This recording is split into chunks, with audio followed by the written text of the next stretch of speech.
Heróis, Vilões e Sanções.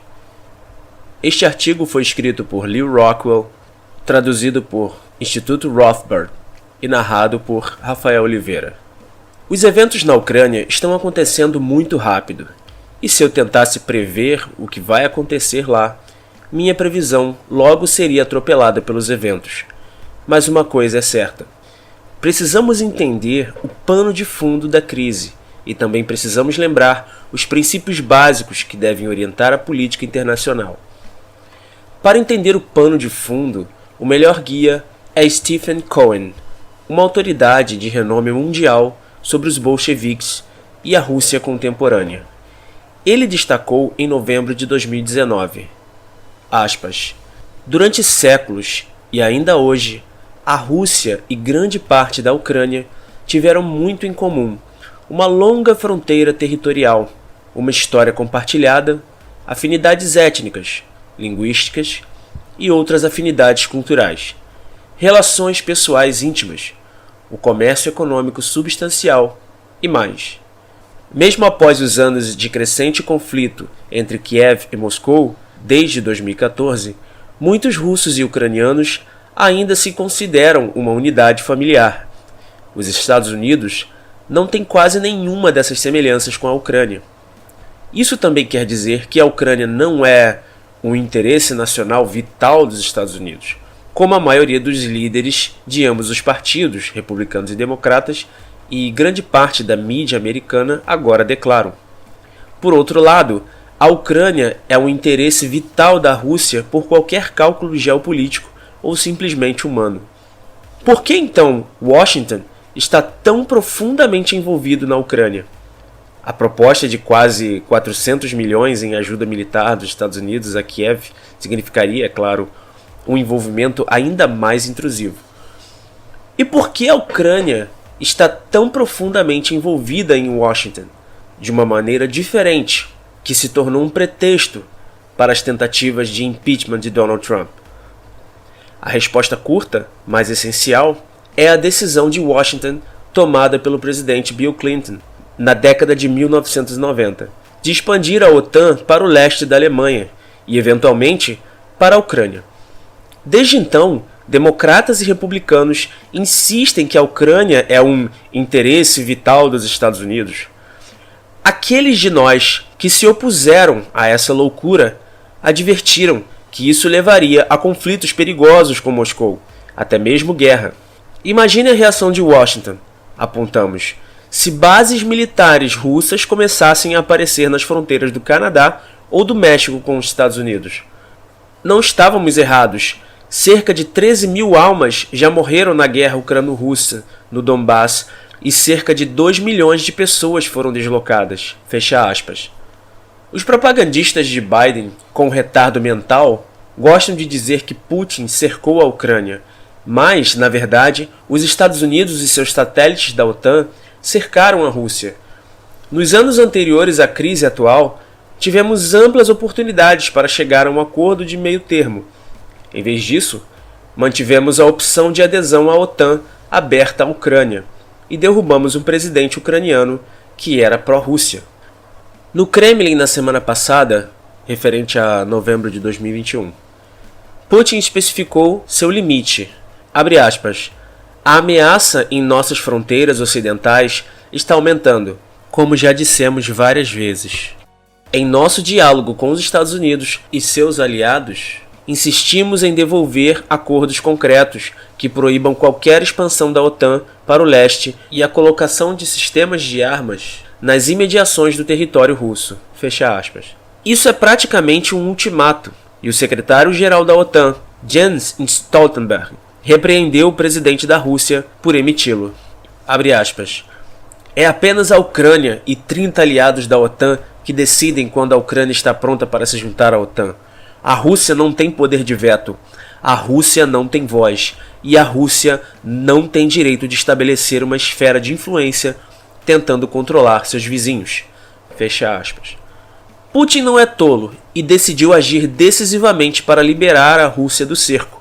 Invasões matam pessoas, e isso é triste. Mas é assim que a política de poder europeia funciona. e tem funcionado por centenas de anos. Foi por isso que George Washington, em seu discurso de despedida, nos alertou para ficar fora dela. Abre aspas, a Europa tem um conjunto de interesses primários, que para nós não tem relação, ou uma relação muito remota. Portanto, ela deve estar envolvida em frequentes controvérsias, cujas causas são essencialmente estranhas às nossas preocupações. Portanto, deve ser imprudente de nossa parte nos envolver, por laços artificiais, nas vicissitudes comuns de sua política ou nas combinações e colisões comuns de suas amizades ou inimizades. Fecha aspas. Se a Rússia controla a Ucrânia, não é da nossa conta. Em particular, sanções econômicas são uma má ideia. Eles são imorais. Como diz Mike Rousseff, as sanções são erradas pela mesma razão que lançar uma bomba de hidrogênio em Moscou seria errado. Elas têm como alvo pessoas inocentes. Elas são erradas pela mesma razão que foi errado atacar o governo talibã no Afeganistão, quando Bin Laden era o acusado. Elas são erradas pela mesma razão que atacar o Iraque foi errado quando Saddam Hussein era o alvo acusado. Elas são erradas pela mesma razão que bombardear a Líbia foi errado quando Gaddafi era o alvo acusado. As sanções não são apenas erradas, elas não funcionam. Elas perturbam a economia mundial e reduzem as chances de uma solução pacífica. Rachel Lloyd, analista de políticas do Comitê de Relações Públicas da Rússia, diz, aspas, se as sanções funcionam ou não, não é um grande segredo. Repetidamente, os Estados Unidos se agarram às sanções como seu poder de fato de uma diplomacia dura. No entanto, Washington está falhando em reconhecer a realidade óbvia. Elas simplesmente não funcionam, a não ser talvez como uma ferramenta para intimidar ou jogar para as multidões. Na verdade, políticas econômicas que parecem duras quase nunca têm um efeito desejado contra os adversários dos Estados Unidos. Em vez disso, com muita frequência, as sanções reforçam aqueles que estão no poder, que usam a ameaça de exagero de Washington e seus assuntos domésticos como uma forma de influenciar a opinião nacional e reforçar seu apoio. O esforço dos Estados Unidos para estrangular a economia de qualquer país ou governo que se oponha à visão do Congresso de como o mundo deveria funcionar o colocou em conflito com várias nações. Isso foi visto no Irã, onde as sanções postas em prática após a Revolução de 1979 alimentaram as políticas agressivas no país de maioria xiita no Oriente Médio. Da mesma forma, em Cuba, onde as sanções existem há mais de 60 anos, e ainda assim, a nação é dominada por um regime autoritário.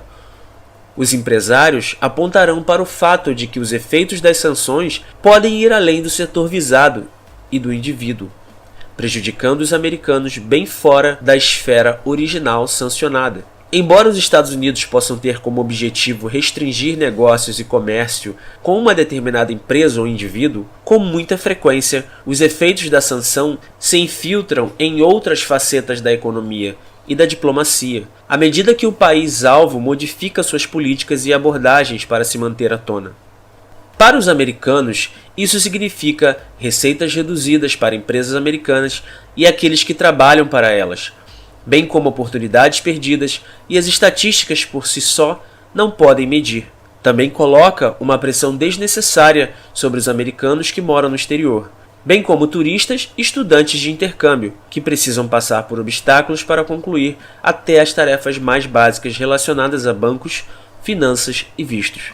E para os americanos que esperam seguir o sonho americano, iniciando ou expandindo negócios, ou trabalhando no exterior, as sanções se tornam uma barreira para esse sonho. No momento em que uma conta comercial tem uma conexão com a Rússia ou outro país sancionado, os bancos param de querer ter qualquer coisa a ver com isso. Quando este pináculo do empreendedorismo americano é colocado sob pressão devido a políticas comprovadamente ineficazes, há um problema gigante. A história de fracasso, juntamente com o dano factual e potencial das sanções aos cidadãos americanos, deixa uma coisa clara. É falso dizer que as sanções são feitas no melhor interesse da segurança nacional dos Estados Unidos e da comunidade internacional. Na verdade, tudo o que fazem é criar mais barreiras à democracia e à prosperidade econômica, até para os americanos. Fecha aspas. Algumas pessoas, incluindo muitos chamados libertários, rejeitam essa mensagem. Não temos o dever, dizem eles, de proteger a democracia e resistir à agressão? Murray Rothbard teve a melhor resposta para isso, e devemos prestar atenção à sua sabedoria hoje. Nós precisamos disto. Abre aspas. O conceito de segurança coletiva, que tanto encantou a velha esquerda, pré-1965, soava muito bem. Cada Estado-nação era visto como se fosse um indivíduo, de modo que, quando um Estado agredia o outro, tornava-se dever dos governos do mundo intervir e punir o agressor. Dessa forma, a amarga e longa guerra na Coreia tornou-se, na famosa frase do presidente Truman, uma ação policial, não necessitando de declaração de guerra, mas simplesmente de uma decisão executiva do chefe de polícia do mundo, o presidente dos Estados Unidos, de não ser posto em prática. Todas as outras nações cumpridoras da lei e órgãos de opinião responsáveis deveriam participar. A direita isolacionista viu várias falhas graves nessa noção de segurança coletiva e na analogia entre estados e indivíduos. Uma, é claro, é que não há governo mundial ou polícia mundial. Existem governos nacionais e polícia. Cada estado tem sua própria máquina de fazer guerra, muitas das quais são bastante impressionantes. Quando gangues de estados entram em conflito, elas inexoravelmente o ampliam. Cada controvérsia insignificante, sendo a mais recente e flagrante a briga nas Ilhas Malvinas, convida outras nações a decidir qual dos estados é o agressor e, em seguida, saltar para o lado virtuoso.